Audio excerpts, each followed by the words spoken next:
Hi guys, welcome back to Decorating Happily Ever After. I'm Jeffrey Kevin. Today I'm in my backyard and I want to share with you the garden that I've created over the past 20 years. It's sort of a courtyard and a little bit maze garden and also a sunken garden all in one. But I call it my secret garden. So let's take a look around. Guys, I'm going to start with the view from the back porch, which is really a balcony, and we can see over into the garden a little bit. You can't quite see inside the garden, but you can see the edge. So I thought I would start with the view from up here. This is what we see when we come out our back door.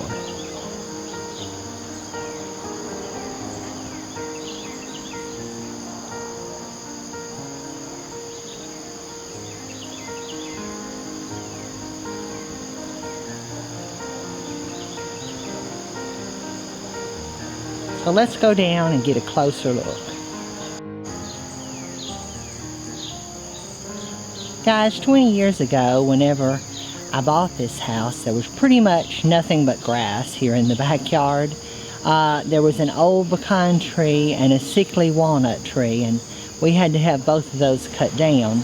So that left no trees, and there was pretty much nothing but grass, and not even any concrete, just gravel. So we had the concrete drive put in, and then from there I decided to make the rest of the backyard into a garden. My idea was to avoid having to mow a backyard. However, the garden is probably every bit as much trouble, but for me, much more enjoyable.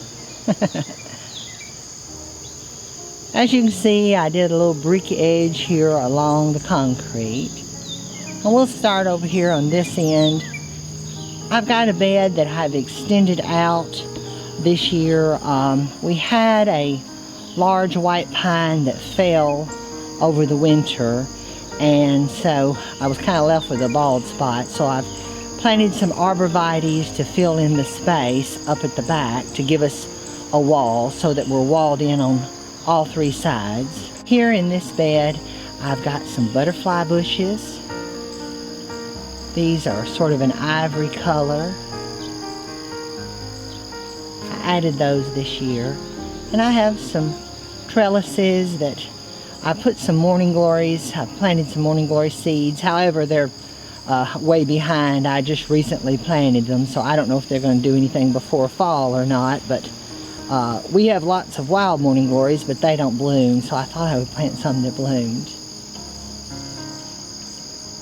And I've also got some hydrangeas. These are pinnacle hydrangeas, and they're called Pikachu.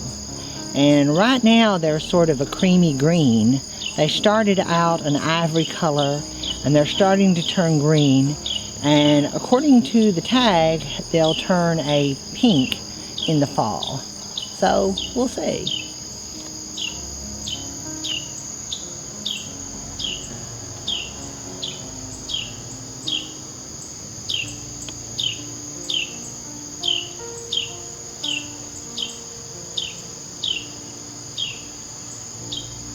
Here at the entrance of the garden, I've got some concrete pots that I've put some Leland cypress in.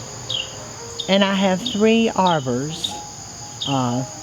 They're wrought iron with little points at the top. And I put one on each step going downward to kind of give me an alleyway leading into the garden.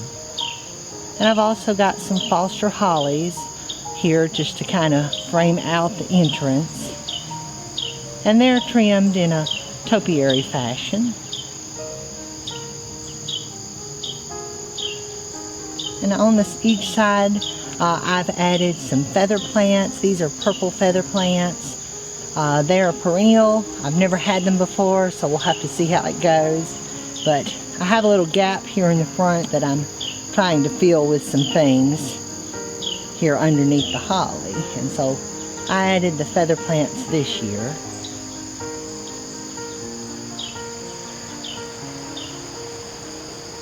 And I'll show you my little moon bridge. I've recently restored it. I built it about 20 years ago, and it had just had it, and everything on it has been replaced except for the handrails. I had to replace all the lower half of it.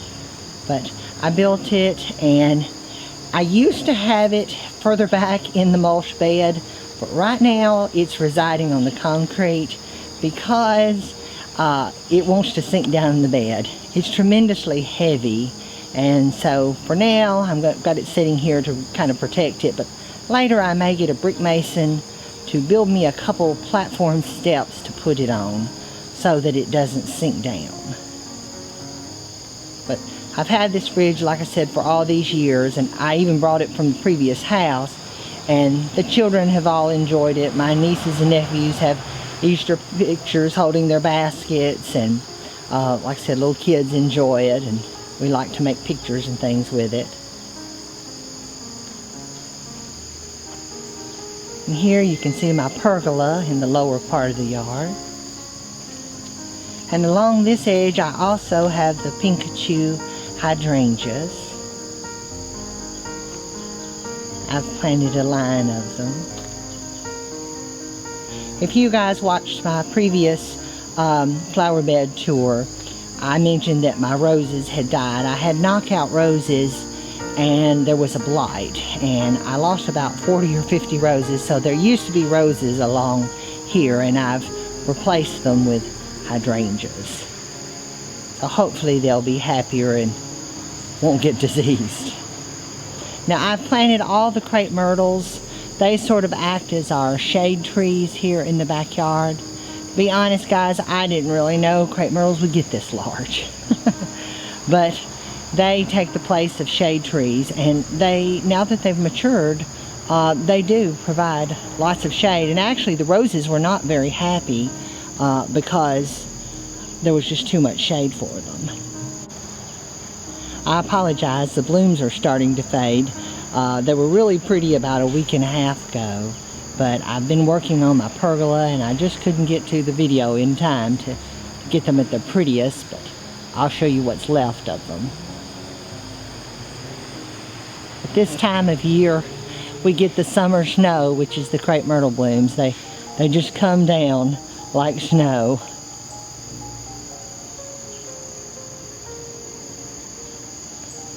Now when we started on the garden, I first put in these steps. Like I said earlier, it's sort of a sunken garden. You go down the 3 steps to enter it, and we decided not to have this graded. I decided that I wanted to keep the natural slope of the yard and kind of have a sunken garden feel.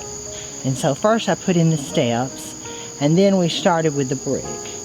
And about 2 streets over, there was a house that burned years ago, and when I went by, they were stacking up the brick on pallets, and I stopped and asked could I buy them, and they said yes. And so I bought, I forget how many pallets, but in total we've got about 5,000 brick here in the backyard. And Mother and I worked an entire summer laying them out, and it's really simple. Basically they're just laid down on a bed of gravel to level just a little bit, and then I started my design right here in the center, this big circle with a stepping stone, and I just started going round and around, and each ring it got bigger and bigger and bigger. And then after I decided I had the ring large enough, I did a walkway to the east, and then I have another larger walkway to the north. And then on this side, I have a walkway to the south. And then from those walkways, there's 3 more smaller walkways that lead to smaller circles. Our little inside joke, we call them our circles of love. So after I got the brick down, then we planted the yopons, and that's what all the green hedge that frames this out is. These are yopons. I decided not to go with boxwoods because they have to have so much trimming, and rather than do like a formal English garden with a really trimmed hedge, I decided just to leave them in a more natural lumpy green state. And also, believe it or not, these are dwarf yopons, and a lot of them are head high for me. but I decided to leave them on the taller side. Now you could trim them down to a couple of feet tall, and you know, I guess you would show more what's in the center. Originally my idea was to have the green framing out the walkway, and then I had pink roses, but I mentioned earlier what happened there. And here in the center I've got a pot that I put a tree hydrangea in, and the blooms on it, they've faded, but they were white, and it was called Phantom, and it's a pinnacle hydrangea also. Now this hydrangea I will take in. I won't leave out for the winter. I'll put it in my sun porch at the store, because our winters are a little too harsh. Now I've got sky pencil hollies that I've planted at the intersections of the walkways. And here at the end of this walkway, I have a chimenea. It's just sort of a stopping point. And guys, I always have plans and things I'd like to do in the future. I would like to get a brick mason to maybe put me a 2 or 3 feet tall base, brick me a base for that to sit on. And then to one side, I have another walkway.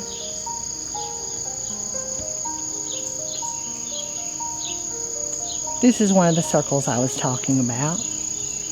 We'll just go in here. Around the street lights, I have these benches. They're sort of like park benches, I guess, but these are to go around a tree. Gives me a nice place to sit here in our little circle.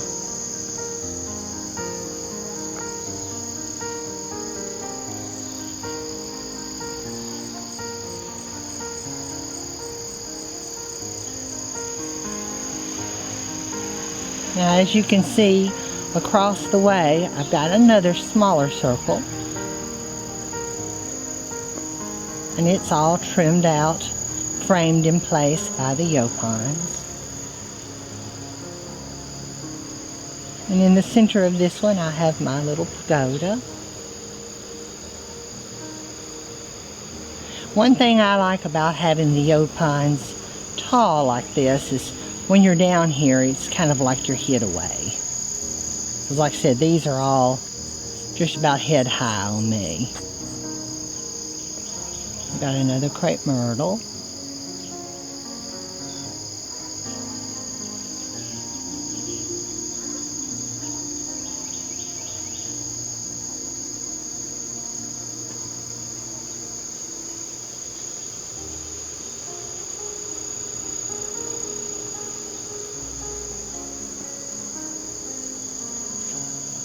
Now, one thing in the future that I might like to do is, I'm always thinking about putting in a large 5-tier black cast iron water fountain here. But Mother, she's my voice of reason crying in the wilderness. When I mention it, she says, well, it would really be a lot of maintenance. And of course, she's right. But it is a fun thing to think about. Like I said, I'm always wanting to add things to the garden. And here around the circle, I've got some benches.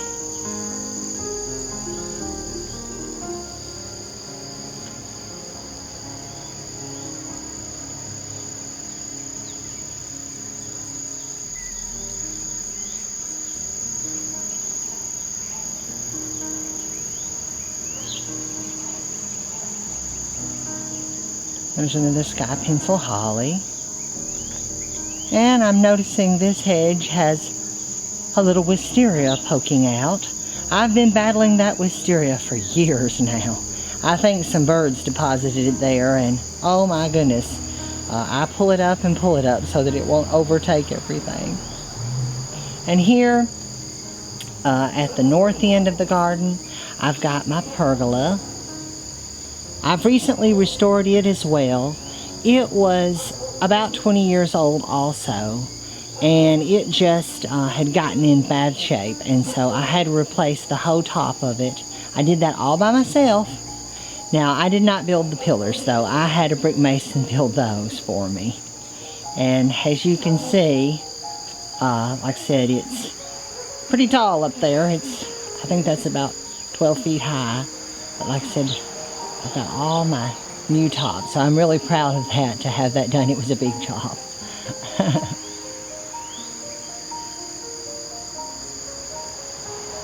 And I have my little chandelier hanging here.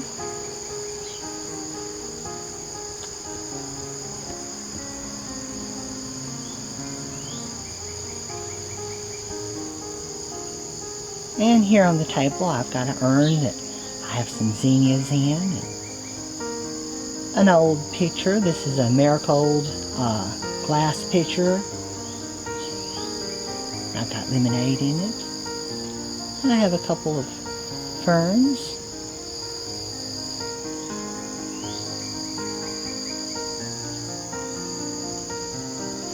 I've recently added these climbing hydrangeas. Of course, they're not started to climb yet, but hopefully over time they'll grow up and cover the post.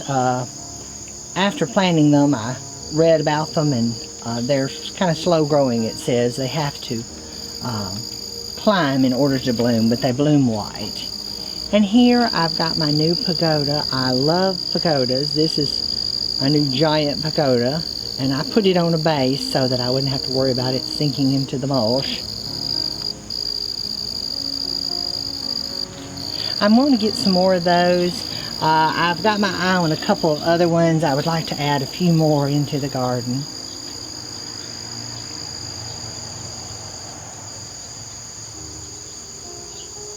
And here on either side of the pergola, I've got two more topiary hollies. These are Foster hollies.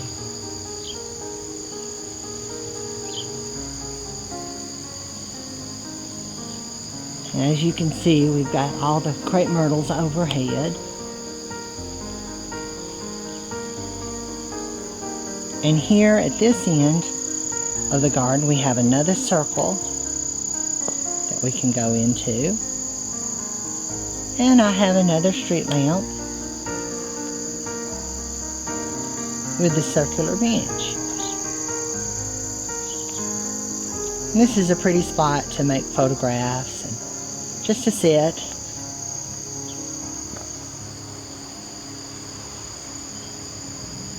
When I'm not working in it, it's a nice place to have a cup of coffee or sit and reflect. I think gardens are important. They were important enough to God that He put Adam and Eve in a garden, and Jesus spent His last hours in a garden. So I think they're important. This garden has been a labor of love, except for when it was just a labor.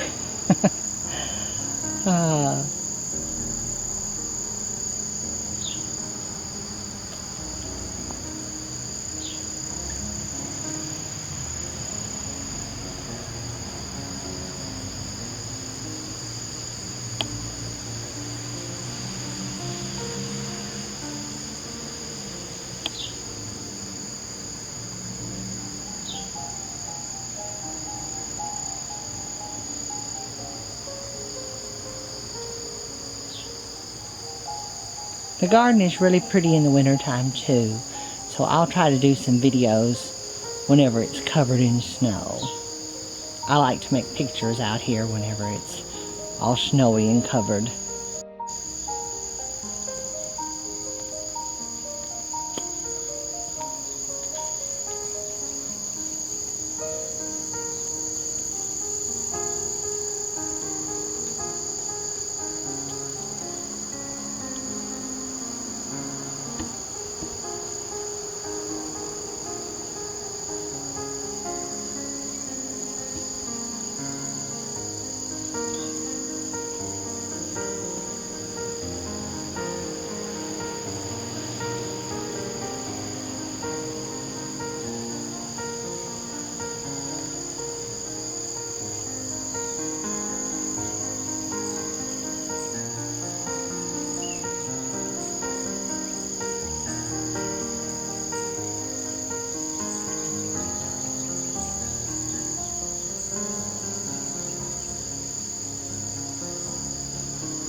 as you can see, guys, I've pretty much got the backyard walled in. On the side here, on the south side, I have the arborvitaes. Of course, they're not mature yet, but I used to have pines and white pines, and like I said, the big one fell, so hopefully that'll fill in a couple of years. And across the back, I have the old hollies. They were here when we bought the house, and they do make a lot of holly, so I have an abundance of bright red holly during the holidays, and so they pretty much give us privacy across the back. And then here on the north side, I have the fence that frames in that side. I like having a fenced-in backyard. By having boundaries to the backyard, it gives you privacy, and also the greenery and the things that you plant, it has more impact if there's a beginning and a stopping point, is what I think. But it seems like all my neighbors, they don't want any privacy, and they tend to tear out everything, every hedge, every bush. They get rid of it. But now, I like privacy, and I like to have a more intimate, closed-in feeling.